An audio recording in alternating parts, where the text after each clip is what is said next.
sedientos de los tesoros del Perú. Pizarro, cuando descubrió el Perú, corrió sus costas, y se posesionó de Tumbes, mandó a su hermano a Panamá encargado de extender por todas partes las gratas nuevas que daban a la ambición un porvenir venturoso, y en los pliegos que remitía al gobierno, las riquezas se exageraban hasta lo infinito, y las colonias y la metrópoli debían de ponerse en movimiento. Así fue en efecto. En cuanto se publicaron en Panamá los partes de Pizarro, y se extendió la nueva a las islas inmediatas, centenares de aventureros corrían a alistarse en las banderas de sus agentes. Y los capitalistas adelantaban presurosos cuantiosas sumas para su equipo, seguros de ser reintegrados con ventaja. En breve tiempo pudo darse Fernando a la vela con una fuerza, en aquel tiempo respetable, y así solo pudiera asegurarse conquista ya vacilante, en la falta de recursos que sufrían los invasores. Difícil fuera pintar con sus propios coloridos aquel placer y aquella sorpresa que Luque y Pizarro marcaron en sus semblantes al verse reforzados con 800 combatientes. Por muchas horas duraron los no interrumpidos abrazos y sollozos. Luque levantaba las manos al cielo y bendecía su misericordia. Lejos de Pizarro la idea del temor cuando solo con Luque meditaba sus críticas circunstancias, era demasiado intrépido, de valor bastante para no temer la muerte en medio de su arrojo, pero su muerte sería infructífera, y aumentara la osadía de sus enemigos. Si a Luque consolaba la idea de haber predicado ya el Evangelio en el Nuevo Mundo, y haber hecho centenares de neófitos, le despedazaba también la idea de no poder acabar de arrojar a Satanás del dilatado imperio. Almagro mismo, Almagro que mezclaba su llanto con el llanto de los desdichados vencidos, celebró igualmente con entusiasmo la llegada de Fernando, porque alimentaba sus esperanzas de volver a mirar a su hermosa Coya. Si bien Fernando había penetrado con Pizarro hacia Tumbes, nada sabía de lo interior del imperio. Y guiado por las noticias que los aterrados peruanos le suministraban en las travesías, sufriendo 1000 privaciones y penalidades, pudo solo llegar a Cajamarca llevado del estruendo que seguía a los movimientos de la división de Pizarro. El relato de tan complicadas y difíciles aventuras llenó a los españoles por muchas horas, así como la descripción de los combates, de las victorias de los inmensos tesoros y ruinas del imperio. Fernando no era más que un simple conductor de las fuerzas, y en cuanto llegó a Cajamarca las entregó a Pizarro, como jefe de la conquista y gobernador de las tierras que descubriese y conquistase. Almagro era su lugarteniente, y Luque el vicario general de todo el imperio, según los superiores nombramientos de la metrópoli. En cuanto Pizarro se vio con un refuerzo que triplicaba las fuerzas que tenía, pensó en marchar sobre Cusco, y acabar de un golpe la conquista del Perú. Los nuevos aventureros que habían reforzado sus líneas, si bien bisoños, y no aclimatados en el Nuevo Mundo, debieran inspirarle una confianza completa. Sedientos de tesoros, fanáticos, inhumanos, todo les guiaba a la victoria, y todo los hacía dignos, campeones de Luque y de Pizarro. A pesar del rigor de la disciplina, por las razones ya indicadas, había una completa insubordinación entre los vencedores de Cajamarca, y Pizarro conoció que no le era ventajoso tener en su división soldados que no le inspirasen confianza, y que introdujesen la discordia, y publicó un bando inmediatamente para que pudiera, el que gustase, regresar a su patria en los buques que surtían en San Mateo. Así, no solo conseguía que le siguiesen hombres decididos sino también que marchasen los aventureros a sus países, cargados de oro, la ambición concitar a guerreros al Nuevo Mundo, que consolidasen más su conquista. 200 hombres pidieron su licencia y marcharon a Tumbes y a San Mateo. Y aun quedaron en campaña otros 200, que con los 800 que condujo Fernando formaban según el osado jefe la fuerza bastante para marchar sobre Cusco. Preciso era dejar alguna fuerza en Cajamalca y extenderla hasta la conquista para asegurar las comunicaciones de la metrópoli y las colonias, y asegurar a los desgraciados en las excavaciones de las minas. 100 hombres guarnecieron a Cajamalca, y otros 100 se extendieron a Tumbes y a la costa, quedando a Pizarro 800 que habían de formar el ejército o división de operaciones. En breves días se activaron los preparativos, y provisiones, y la osada división estaba pronta a marchar sobre la capital del poderoso imperio. En las bruñidas cotas y refulgentes lanzas, brillaba el esplendor del magnífico trono de Carlos V y en las rugosas y melancólicas frentes se destacaba el terror del fanatismo religioso del siglo XVI con sus negros caracteres. XVI, Cusco. El campo de Cajamalca, abundante en provisiones de primera necesidad, proporcionó a la división expedicionaria todos los recursos necesarios, y ricas en minerales las montañas que la rodeaba, les habían también suministrado salitres y proyectiles suficientes para pensar en grandes empresas. 4.000 desgraciados esclavos que gemían bajo las imperiosas órdenes de Pizarro, servirían de acémilas para los transportes, y la división expedicionaria tendría toda la movilidad que el activo conquistador y las necesidades del momento reclamaran. El valiente capitán Manuel Ojeda quedó encargado del mando de la ciudad con 100 veteranos soldados que la guarnecían. Y oficiales subalternos, dependientes de sus órdenes, mandarían los destacamentos que se extendieran por Tumbes y San Mateo, para tener protegida la retaguardia, facilitar los desembarcos, y asegurar las comunicaciones con las colonias y la metrópoli, y así los denodados aventureros rompieron su movimiento sobre Cusco con estruendo y algazara, no cual si marcharan al combate, sino cual si entonaran ya la victoria entre los despojos del botín. El ejército peruano al mando de Huáscar, reconocido universalmente por sucesor del Inca y jefe del imperio, había entrado en Cusco, donde reforzado con nuevos levantamientos de tropas, subía a una fuerza de 70.000 hombres completamente equipados según su modo de hacer la guerra.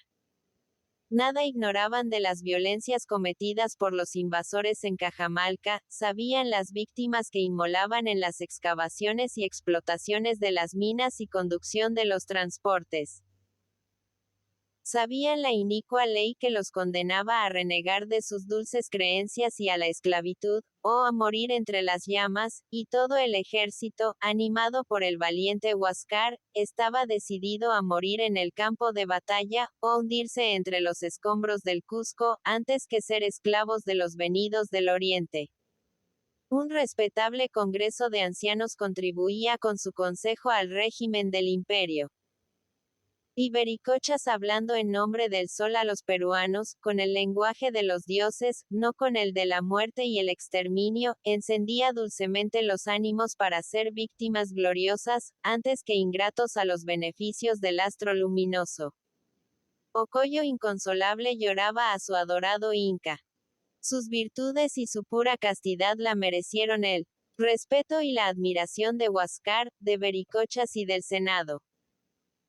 Y en los actos religiosos era la primera que juraba ante las aras del sol, morir por la religión y la libertad de su patria, y al recordar el libidinoso amor que Pizarro la declaró en los angustiados momentos, se conturbaba su corazón y se horrorizaba su alma. Colla llena de fuego, abrasada de amor por Almagro, solo hallaba consuelo cebándose en su mismo dolor.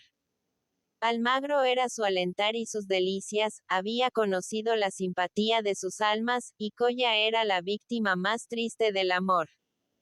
Había renegado de sus creencias y hecho la protestación de fe a un Dios que no conocía, pero que adoraba por ser el Dios de su Almagro.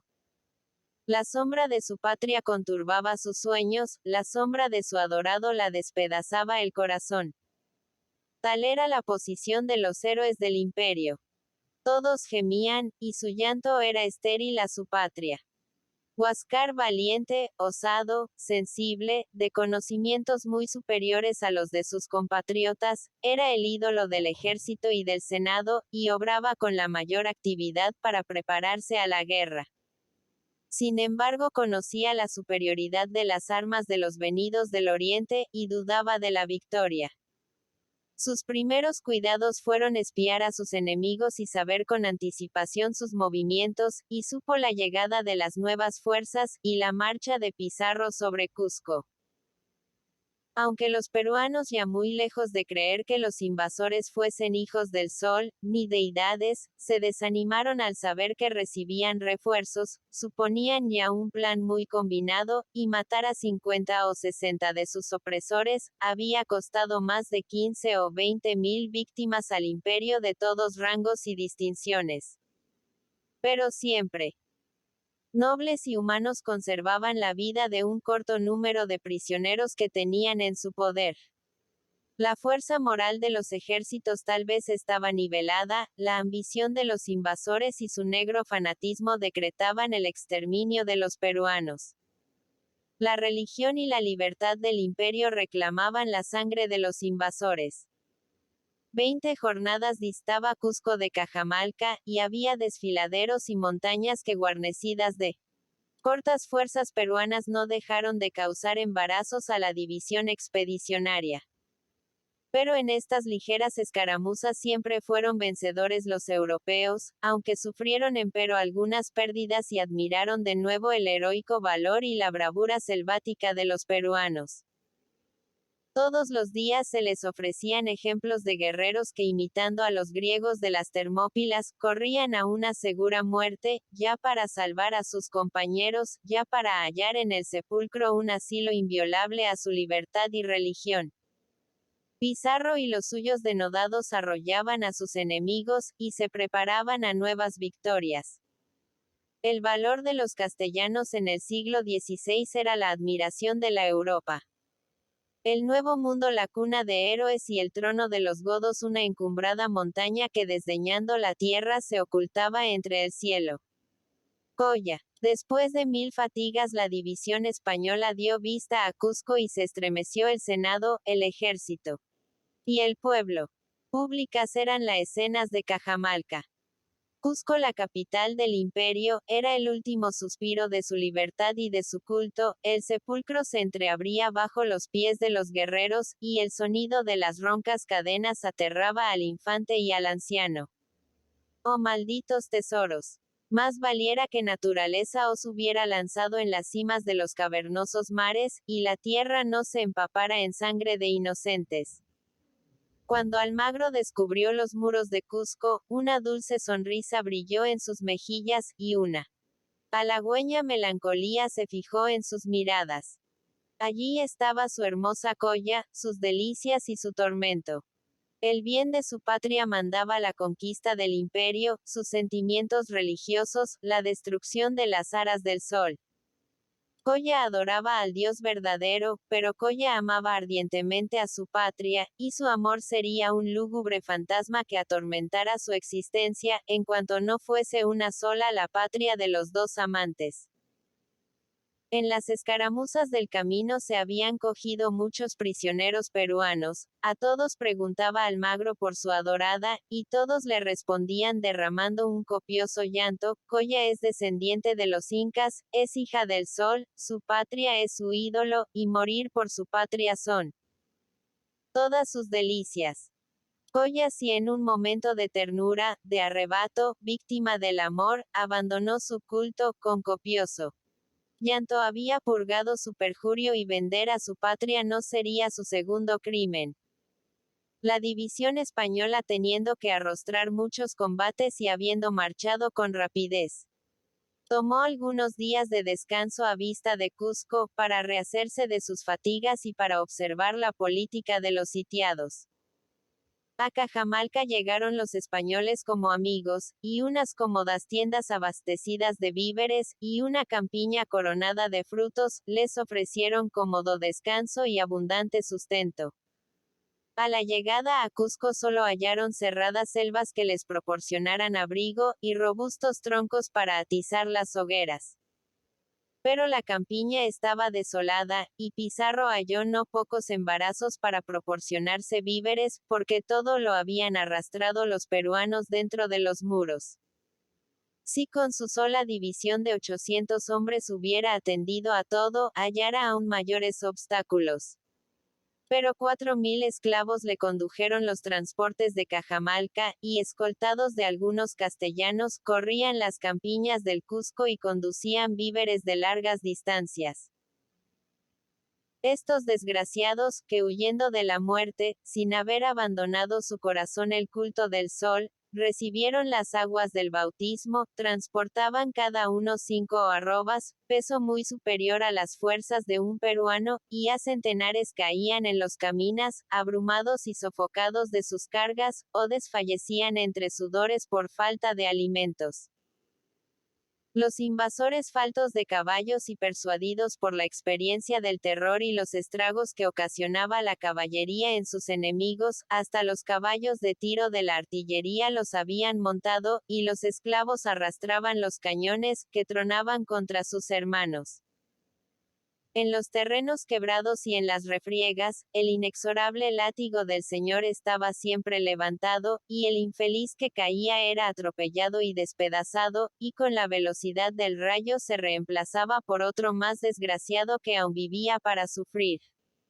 A pesar de ser los esclavos un número quíntuplo que los invasores, no les era posible sublevarse contra sus señores.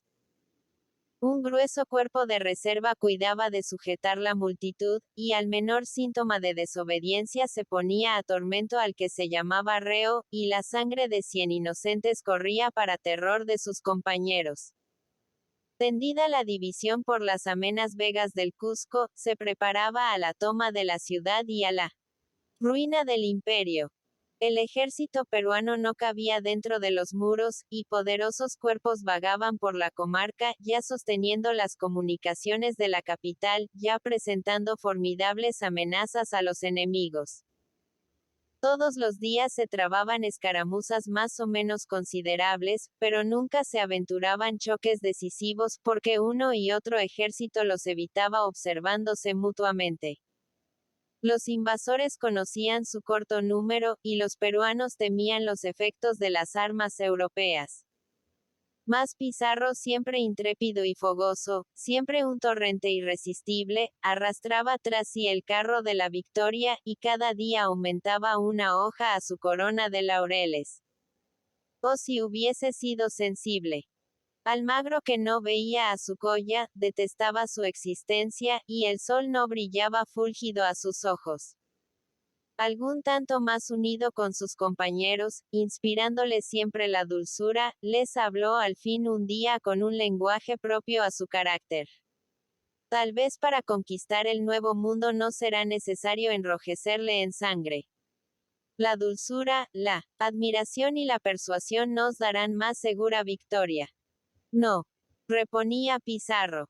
Solo en la destrucción puede cimentarse la conquista del imperio. Los idólatras, añadía Luque, solo en las hogueras abjuran de sus ídolos. Jesucristo y Satanás, no transigen. Almagro elocuente, ya llevado de los impulsos de su corazón, ya arrebatado del deseo ardiente de ver y hablar a su Colla, les hizo conocer los caprichos de la fortuna en la guerra, lo precioso de cada gota de sangre castellana que se derramase, y al fin los redujo a que él se encargara de un mensaje a la ciudad en que se les ofreciesen condiciones para ser tributarios del rey de España, y abrazar el cristianismo. Y al menos una vez en el siglo XVI prevaleció la voz de la razón y de la humanidad sobre el furor del fanatismo.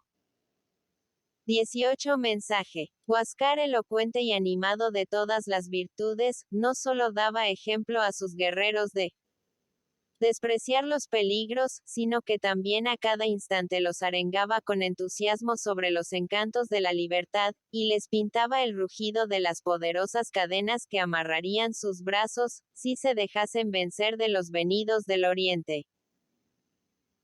Vericochas en el templo inspirado de la gratitud, pregonaba los infinitos dones que el Padre del Día derramaba sobre la tierra, lo obligados que estaban los hombres a su culto, y el horroroso perjurio, el negro crimen que sería abandonar el culto de sus mayores, el culto de la razón, por el Dios de unos hombres insensibles, que no arrastraban el ejercicio de sus creencias sino con el puñal y las hogueras.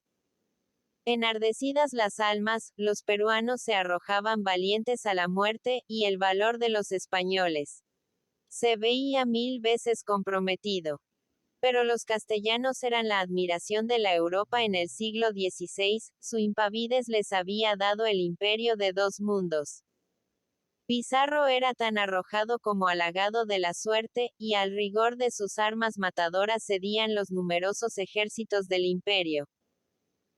La sangre de los infelices enrojecía las amenas campiñas de Cusco, los cimientos de la ciudad ya retemblaban al estampido del cañón, cuando presentando bandera blanca ante los muros, hizo señal Almagro a los sitiados que se celebrarían acomodos amistosos.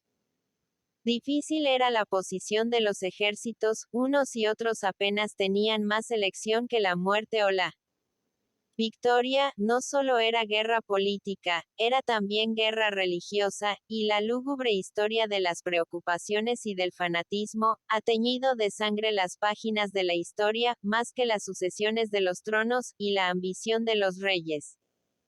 Ventajoso fuera el acomodo a unas y a otros combatientes, pero no entraba en lo posible conciliar los intereses mutuos. La usurpación y la libertad, el fanatismo y la tolerancia, no tienen punto alguno de contacto. Al fin Huáscar y el Consejo resolvieron permitir la entrada a Almagro, que acompañado de 2 caballeros se había acercado a los muros. A pesar de cuanto Colla disimulaba el fuego que ardía en su pecho, su amor era conocido de los magnates del imperio, pero los peruanos tolerantes y seguros de las virtudes de la heroína, jamás vituperaron su conducta, ni dudaron de su fidelidad y de su amor a su patria. Al contrario, Colla, que fijaba sus delicias en repetir el nombre de Almagro, a todos contaba sus virtudes, a todos aseguraba que no podía ser de la raza de los venidos del Oriente, y el nombre de Almagro no se miraba con odio entre las víctimas de los vencedores. Cuando Colla vio que era el conductor de la embajada, cuando vio cercano el momento de hablar de nuevo a su adorado, aseguró que presentía un feliz porvenir, que le decía a su corazón que cesarían los horrores y renacería la calma y la ventura.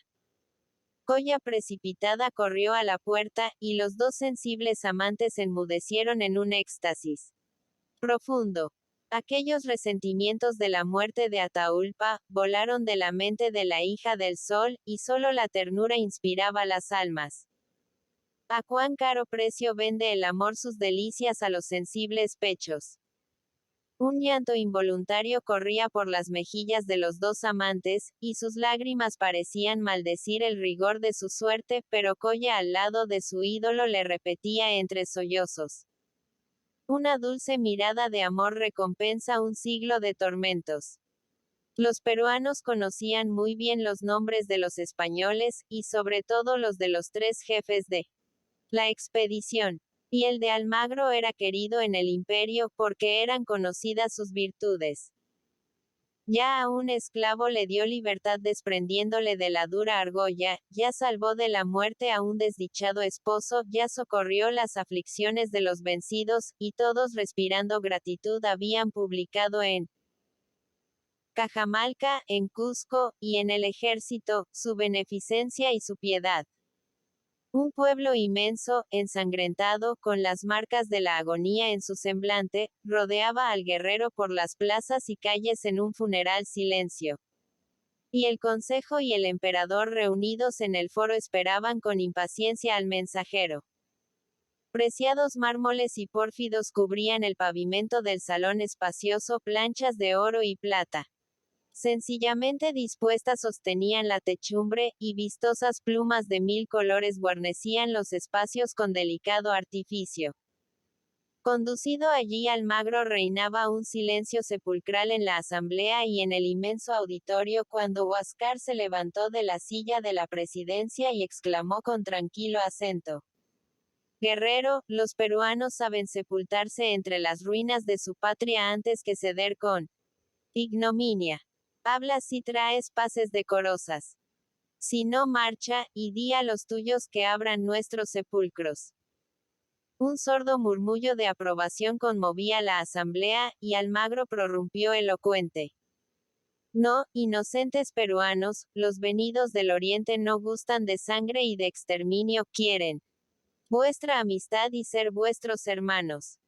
El candor y la sonrisa brillaba en la asamblea, y lágrimas de ternura interrumpían los sollozos.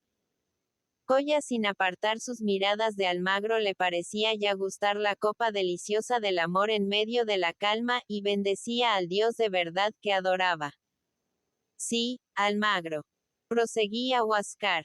El imperio conoce tus virtudes, y no duda de la sinceridad de tus palabras. Pero recuerda los ofrecimientos amistosos que hicieron tus compañeros desde el desastrado instante en que pisaron este suelo. Recuerda toda su historia, y las sangrientas escenas que hemos recorrido, y bien sabes que no podemos deponer las armas y esperar en nuevas promesas. No, peruanos, yo afianzo el convenio, mi espada os responde de su santidad y de su cumplimiento. Habla digno hijo del sol, ídolo del imperio. Prorrumpió una voz desconocida del consejo. Los españoles venidos allá de lejanos climas donde el sol nace. Continuaba Almagro. Han, debido a su laboriosidad y a su ventura, sino un alma más sensible que la vuestra, una razón más ilustrada, y tal vez más robusta. Vosotros lo habéis observado, nuestra razón y no nuestros brazos han vencido vuestros numerosos ejércitos. Nuestro monarca, señor de dilatados países, rige un formidable imperio, y su soplo, cual el soplo del Omnipotente, bastará a sepultar vuestro país. La mano eterna que rige este universo que os admira, también nos prodigó sus dones, y nos ofreció la inefable bienaventuranza. Jesucristo, el Hijo del Señor, bajó a la tierra en forma de hombre, y muriendo en la cruz nos reveló misterios, nos admiró con milagros, y nos dejó la fe y el bautismo para conseguir la salvación eterna. ¿Acaso vuestra razón no penetrará en estos hondos arcanos? Pero si adoráis al Dios de los españoles, si sois vasallos de su gran monarca, cesarán las crudezas de la guerra, y vuestros hermanos os ilustrarán gustosos, os pondrán en el camino de la salvación y os harán felices. Un profundo silencio reinaba en la asamblea mientras hablaba Almagro, hasta que Huáscar prorrumpió de nuevo. Generoso español, si tus compañeros tuvieran tus virtudes, fuéramos vuestros hermanos y no corriera la sangre, ni volara el destrozo. Conocemos la superioridad de vuestra razón, de vuestros adelantos y gustosos os imitáramos a costa de los tesoros que cubren este suelo. Pero mira el sol luminoso que arde sublime en medio del firmamento. Por él renacen las flores y crecen los frutos. Su lumbre anima al universo y reanima a los hombres. Mira cuán desgraciado es el mundo cuando se sepulta en los mares y nos abandona a las tinieblas. El deber, la gratitud, el ejemplo sublime de nuestros mayores, nuestra razón, todo nos lo presenta a nuestros ojos como el primer ser del universo. Su inocente culto ha hecho la felicidad de estas regiones, y sería el más negro de los crímenes preferir su abandono a la muerte. Nosotros desconocemos a vuestro Dios, solo hemos visto las horrorosas hogueras en que han expirado los infelices que no han abrazado vuestro culto, hemos visto la sangre inundar nuestras campiñas, hemos visto vuestros perjurios, y los tormentos y las llamas no son un lecho de flores antes que faltar a nuestras creencias religiosas. Si queréis paces, el primer artículo será la inmunidad de nuestros templos y de nuestra libertad política. Almagro en tanto derramaba lágrimas de ternura y de compasión, dignas de la salvación con estas almas, decía para sí.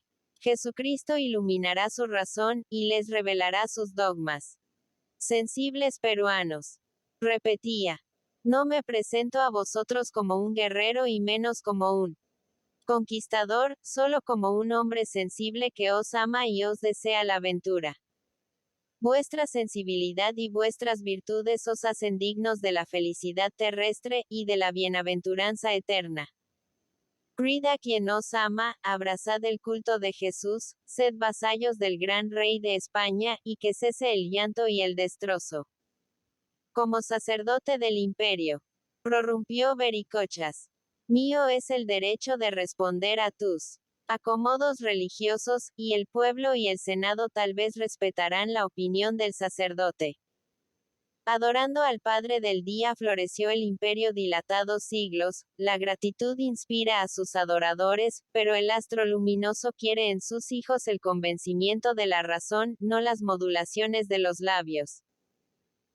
Si ese sublime Dios en que tú crees inspira las almas de los peruanos, y la razón les arrastra a su culto, felices os sigan vuestros prosélitos, pero tranquilos también alabemos en nuestros templos al Dios que inflama los días, los que jamás seremos ingratos a sus beneficios. Yo, en nombre del sol os lo demando, peruanos, que antes que le veamos amenazarnos con sus iras entre tinieblas, antes que dejarlo de adorar, si no os cautivan la razón, hundámonos bajo las ruinas del imperio. Violentos gritos por todas partes prestaban los juramentos que Vericochas exigía, y Almagro levantaba sus palmas al Dios verdadero porque sacara aquellas almas de la idolatría.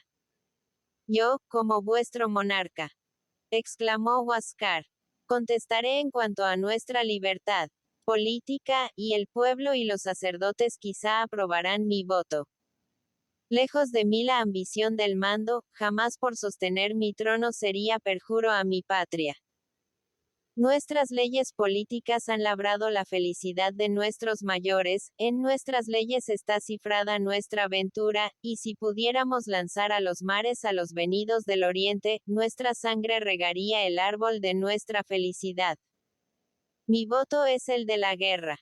Para ser desdichados no lloremos las miserias de la patria, la tumba nos ofrece mansión tranquila.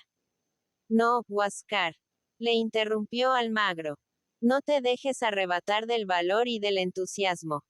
Yo, os lo juro otra vez, nosotros haremos vuestra aventura, no queremos esclavos, queremos hermanos, querernos ser felices con vosotros. Corred un velo diamantino sobre lo pasado, confiad en mis juramentos.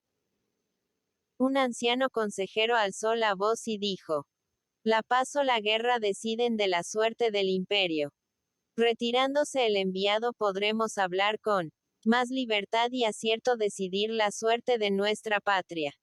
Coya, que en medio del consejo no podía ocultar el amor que en su pecho ardía, ni la inquietud que devoraba su alma al recordar la lúgubre noche que abandonando el culto del sol recibió las aguas del bautismo, se apresuró a invitar a Almagro a que fuese a descansar a su palacio, en cuanto el consejo deliberaba. El noble guerrero que si bien anhelaba las paces llevado de su corazón sensible, el amor de Coya, la aventura de mirarla, de hablarla un instante, le había llevado a Cusco, vio llegado el momento porque ansiaba su corazón, y el júbilo y la sonrisa brillaban en su rostro. Empero, exclamó presuroso, y mis tiernos compañeros que fueron vencidos por vuestras armas, viven aún, bendicen vuestras virtudes, puedo estrecharlos entre mis brazos. Sí, Almagro, respondió Huáscar. En el ejercicio de su culto, tratados con la dignidad de hombres, ni han sido condenados a la dura argolla de esclavos, ni el puñal, ni las hogueras los han arrancado de la creencia de Jesús para adorar al Dios del día. Oh almas sublimes, yo os juro de nuevo mi amor. Mi espada será el baluarte de vuestra libertad. Jesucristo iluminará vuestra razón, y tal vez un día bendeciréis a los venidos del oriente. dijo Almagro, y seguido de Coya y de un pueblo numeroso, salió del Senado para abandonarse a las caricias del amor más puro. Coya, descendiente de los incas, hija del sol, y princesa del imperio, tenía un sencillo palacio, adornado con vistosas plumas de 1000 colores, con techumbres y pavimentos de mármoles y de oro. Allí conducido Almagro, inflamado su pecho de amor, ardiendo sus miradas en las miradas de Coya, sin más testigos que lucidos acompañamientos que cubrían las lejanas puertas y los ámbitos de los salones, como arrebatado de un torrente, de un huracán, se arrojó a los pies de Coya, al tiempo que Coya humedecía con su llanto a su noble y generoso amador. Oh deidad sublime, la decía. Ese llanto de piedad aún publica tu amor, aún tú me amas. Ingrato. No, Coya, yo te amo tanto como al ambiente de la mañana, tanto como al fulgor de la aurora. Tanto como a mi Dios. Un llanto involuntario brotaba por las mejillas de los dos amantes, y profundos sollozos interrumpían sus palabras. Oh Almagro. Recuerda, aquella noche solitaria, aquel arroyo cristalino en que abandoné el culto de mis mayores, en que fui perjura a mi Dios recibiendo las aguas del bautismo. Yo adoré a Jesús, no porque le conociera, sino porque era el Dios de mi Almagro. Mi crimen ha quedado en lo profundo de mi pecho sepultado entre tinieblas y en eterno misterio, pero al postrarme ante las aras del sol, negros remordimientos han despedazado mi alma y solo la memoria de Almagro me consolaba en mis delirios. Ingrato, y volverás al campo de los tuyos, y desolarás la patria de tu Coya, y tal vez sentado sobre mi sepulcro ni una lágrima, ni un suspiro te merecerá mi memoria. Ay, Coya. Tu nombre repitiendo, adorando tu nombre, bendiciendo tu hermosura, dando 1000 lágrimas a tu memoria, he visto 100 veces sepultarse el sol en los abismos de la tierra, y le he visto otras tantas nacer de las cimas de los mares. La esperanza de verte, de hablarte, de jurarte mi amor, ha sostenido mi existencia y me ha hecho invencible en los combates. Y tal vez ya te preparas a darme el adiós postrimero. Yo te buscaré entre las cerradas selvas, entre las flechas de tus guerreros, en los desconocidos mares. Entre las ruinas de mi patria, entre los cadáveres de los peruanos, me buscarás tal vez nadando en sangre. ¿Acaso Almagro la hubiera jurado por su Dios abandonar a sus compañeros, y esgrimir su espada por la independencia del Perú, pero la hermosa Ocoyo, cubierta de luto, con la tristeza y el dolor en su semblante, entre un numeroso pueblo llegó también al palacio de Coya, buscando a Almagro? Tú que eres sensible, perdonarás, guerrero, los delirios de una infeliz que tus compañeros condenaron a la viudez y al lloro.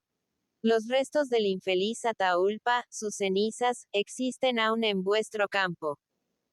Si existen, hijo del sol, yo te lo ruego, vuélveme tan inapreciable tesoro para que las riegue todos los días con mi llanto. Ah, desgraciada Ocoyo, fueron dudas al viento, murió en la idolatría. Murió en la virtud. Yo no fui criminal. La historia pregonará el crimen, las remotas generaciones odiarán a sus matadores. Consuela tu llanto, divina Ocoyo, piensa solo en la felicidad de tu patria. Tu hermosura y tus encantos podrán más que los numerosos ejércitos.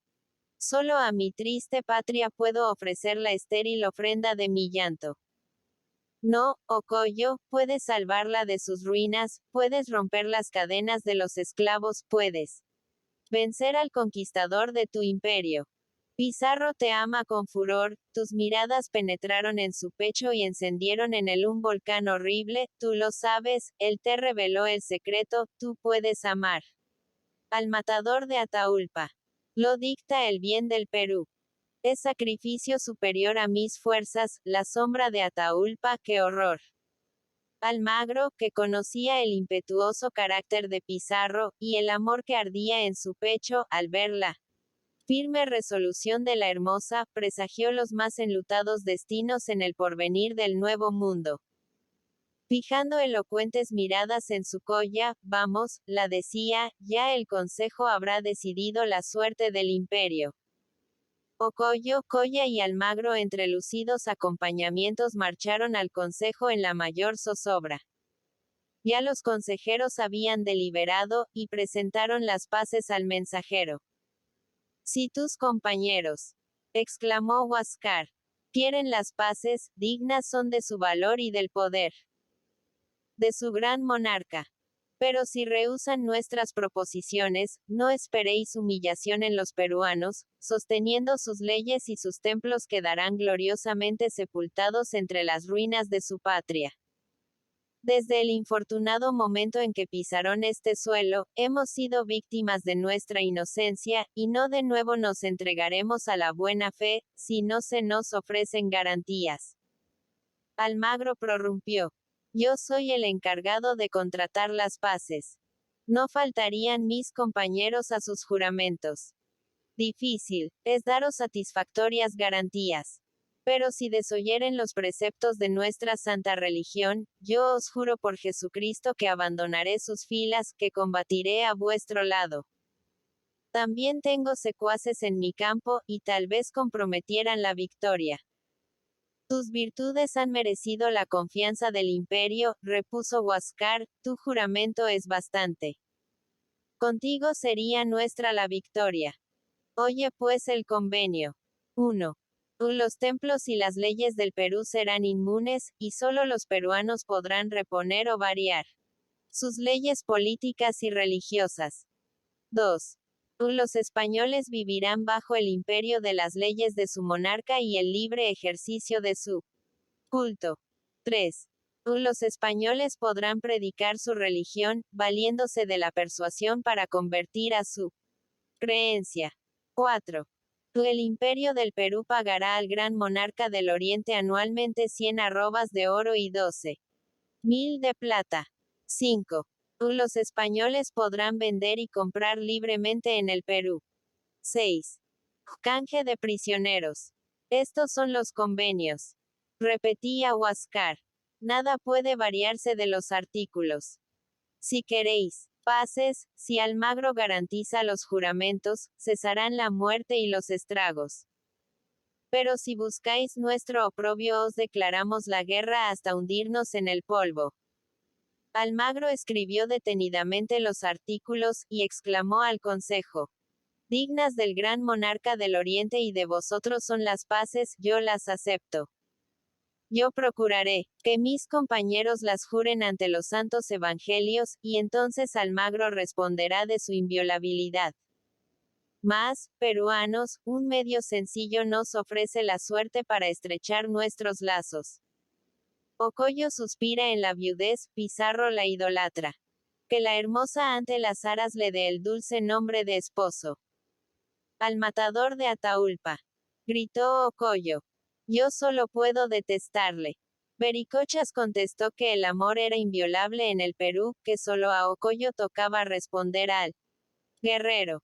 Yo le detesto. Repetía. Di a Pizarro que sofoque su amor. Prorrumpió Huáscar. Que el imperio no manda sobre los corazones, que Ocoyo no puede amarle. 1000 reflexiones con ternura hizo Almagro al Senado, pero en la frente de Ocoyo brillaba el aborrecimiento que su alma tenía a Pizarro, y no era posible acomodo, porque los peruanos jamás harían a la hermosa víctima de sus intereses. Después de prodigar el español tiernos abrazos a Huáscar, a Vericochas y a los consejeros, les suplicó le permitiesen abrazar también a los prisioneros. Lloró con ellos tiernamente, les prometió que en breve tornarían a su campo y a su patria, y gozoso salió de la ciudad para tratar los convenios con sus compañeros. La hermosa Colla juró de nuevo su amor a su adorado. 1000 ternuras y 1000 caricias le aseguraban él, de su Almagro, y felices miraban cercano el término de sus tormentos.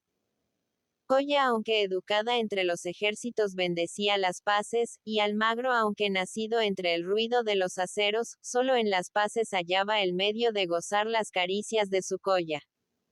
Los peruanos conservaban sus leyes y sus templos, en nada su honor se degradaba.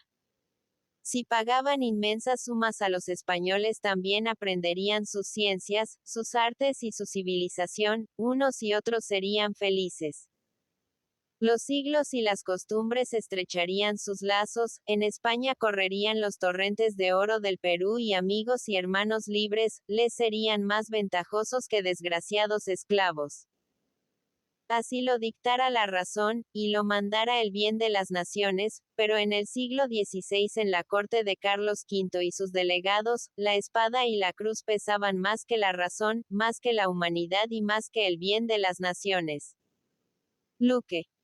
19. Victoria. El estampido del cañón no aterraba a los cusqueños, las armas no brillaban a los rayos del sol, y, entre los dos ejércitos reinaba la calma más profunda.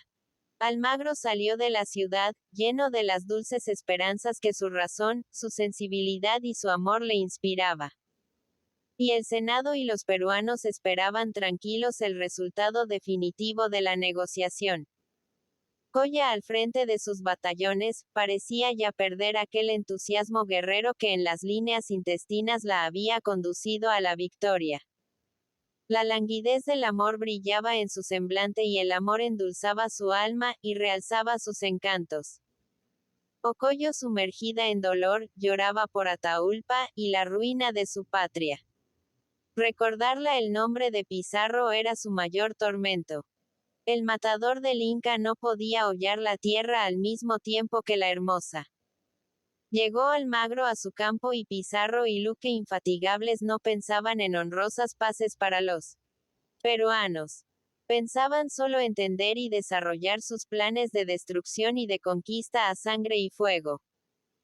Empero, esperaban con impaciencia al mensajero, para conocer el estado de abatimiento en que se hallaba la corte según las propuestas de paces que entablase, y para acabar de conocer el valor y el entusiasmo de los jefes del ejército. Almagro, lleno de contento, abrazó a sus compañeros. Paces dignas. Les repetía. De vuestro valor y de la grandeza de nuestro soberano nos ofrece el imperio. Estas son las condiciones, serán nuestros hermanos, harán nuestra grandeza, y nos deberán su ventura.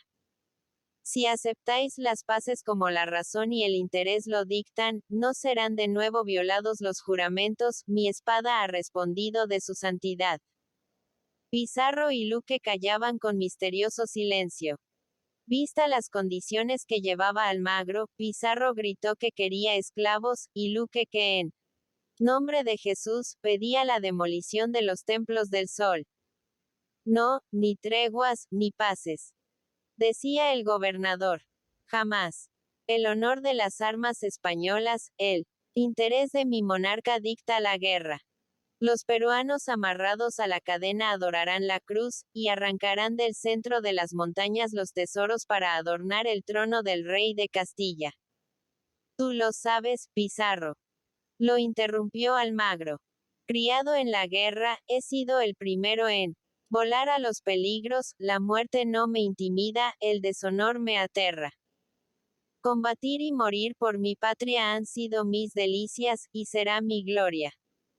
Pero el interés de nuestro monarca, la razón, la equidad, todo dicta las paces que nos ofrece el imperio. Vuestro excesivo celo, vuestro valor tal vez os arrebata. Condenados los infelices peruanos a la argolla de la servidumbre, despedazados por nuestras armas, su raza desaparecerá de la tierra. Y hombres y ciudades serán más provechosos que cadáveres y escombros. Luque, henchido de fanatismo, gritó desmesurado. Y tú, Almagro, y tú verías los templos de los idólatras, y no temerías las iras de tu Dios. Mi Dios, respondía Almagro. Iluminará su razón con la antorcha de la fe, conocerán su omnipotencia y adorarán su misericordia.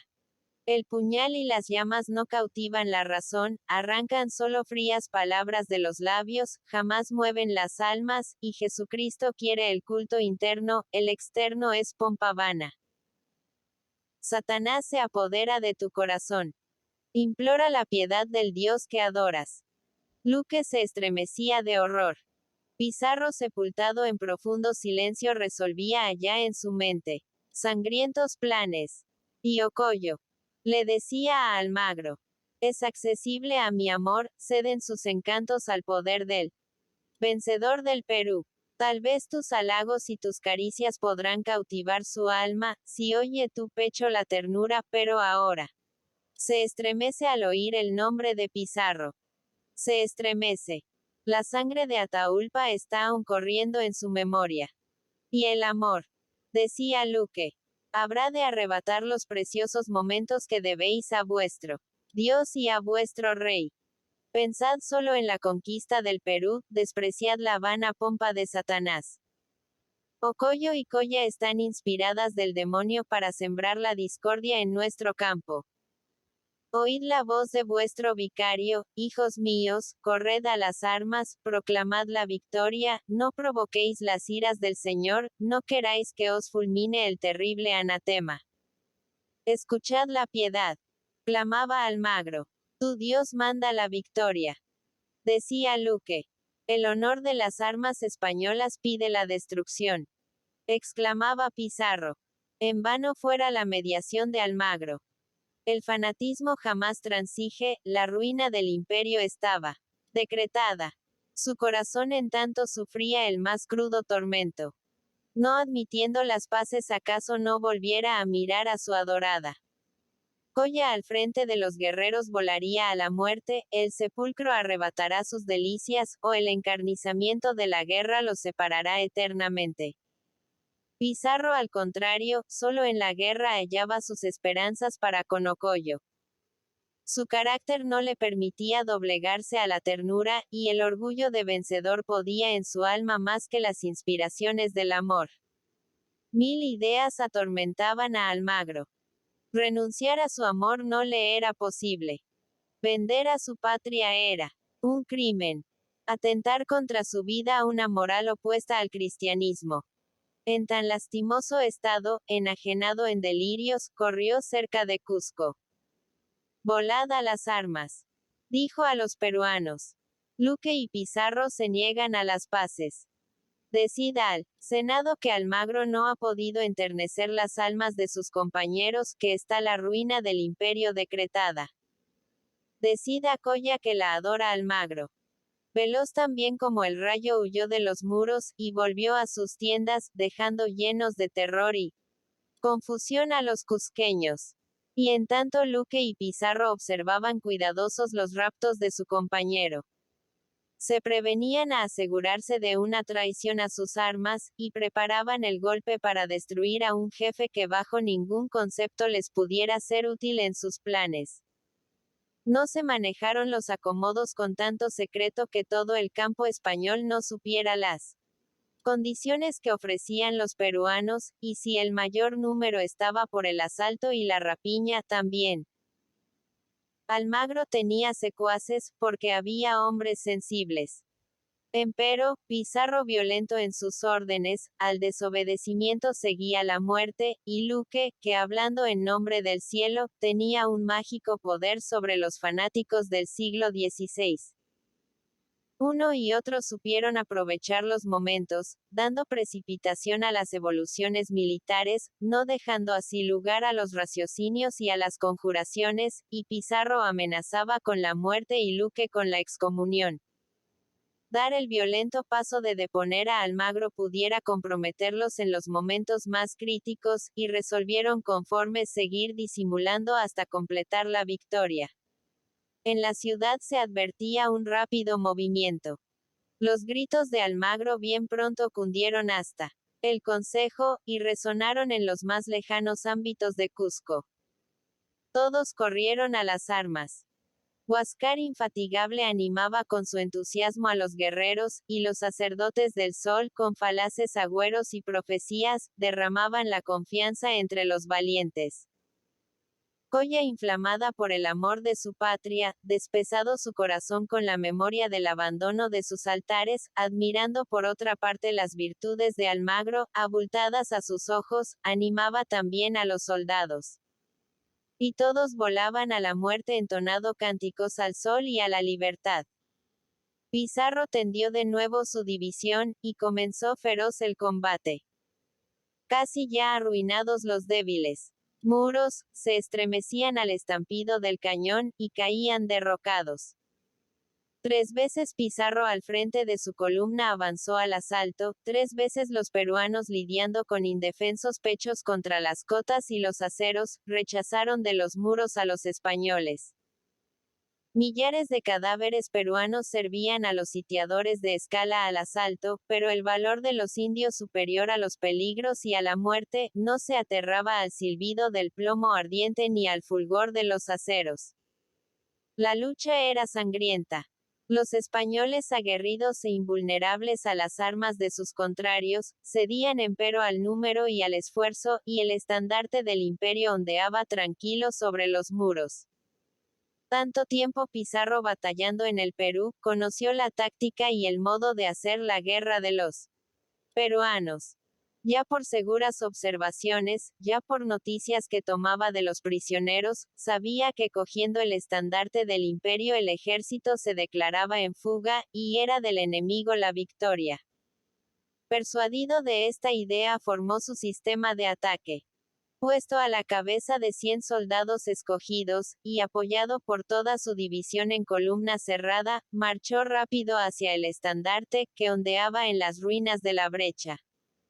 Allí Huáscar y los principales guerreros hicieron prodigios de valor.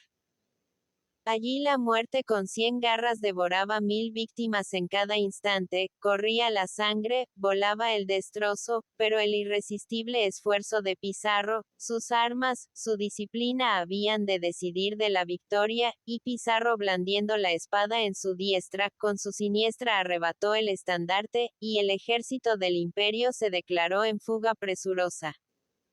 Los vencedores, llevando tras sí el exterminio, se lanzaron sobre la ciudad, y, más bien se dieron al saqueo que a seguir los restos del ejército vencido. Pero Pizarro, previsor, y acechando siempre a la hermosa Ocoyo, al tiempo que victorioso invadía la capital del imperio, ordenó al intrépido capitán Soto, que con toda la caballería, cargase a los restos del ejército que huía por las vegas de la campiña, hasta apoderarse a todo trance a sangre y fuego de la hermosa que adoraba, ofreciéndole si lo conseguía toda su decisiva protección para sus ascensos, y una inmensa parte en el botín del Cusco. Así Pizarro, si Ocoyo había quedado en la ciudad, se apoderaría de ella. Si huía con el ejército, era posible que fuese prisionera del intrépido Soto. Y la conquista de Cusco creía que también le asegurara el triunfo de sus ardientes deseos, y solo el sepulcro pudiera salvar a Ocoyo de su irresistible perseguidor. Los peruanos, perdiendo su capital, perdían todo el imperio. Las inmensas llanuras solo les presentaban sepulcros, si ya débiles y aterrados osaban de nuevo medir 6 brazos con las armas irresistibles de los españoles. Empero de las cordilleras de los Andes aún ofrecían el recurso que Covadonga a los godos, entre las escarpadas e inaccesibles montañas podía conservar su libertad física y su existencia para llorar las ruinas del imperio. 20.000 peruanos cayeron al furor de los aceros. 20.000 depusieron las armas al arbitrio de los vencedores. Muchos huyeron a remotas playas y aún muchos siguieron a Huáscar y al Consejo a las cimas de los Andes. Ocoyo, que también huía, como débil mujer, no era posible siguiese por mucho tiempo la fuga del ejército. Soto acuchillaba irresistible la retaguardia de los vencidos, y en vano 1000 peruanos vendieron cara su existencia por salvar a la hermosa que fue al fin prisionera de Soto, y marchó con ella orgulloso a la ciudad. Coya suspirando por Almagro, suspirando por su patria, gimiendo por sus guerreros, siguió batiéndose, y arrojándose a la muerte, pero el plomo y los aceros respetaron su preciosa vida y se salvó con los suyos en los Andes. Pizarro dio al saqueo a la ciudad, derramó el terror por todas partes, y sentado sobre las ruinas de Cusco, señoreaba vencedor el imperio de los incas. Luque levantaba las manos al cielo y daba gracias al Señor por la victoria. Y Almagro en un profundo estupor parecía petrificarlo a la vista de los trofeos de las armas españolas. El trono de Carlos V en los hombros de Pizarro sobre una montaña de oro subió hasta el cielo. El sol luminoso desde este glorioso día no se ocultaba jamás para los dominios españoles. Cuando se sepultaba entre las ondas para dar descanso a la poderosa corte de los godos, comenzaba a brillar para los nuevos hemisferios, donde sus esclavos extraían de las entrañas de la tierra los tesoros con que se engalanaba la corte de Castilla. Paulo III desde el Vaticano, veía brillar la cruz sobre las playas de los mares del mediodía, y para el antiguo mundo y para el cristianismo se abrió una nueva era a mediados del siglo XVI.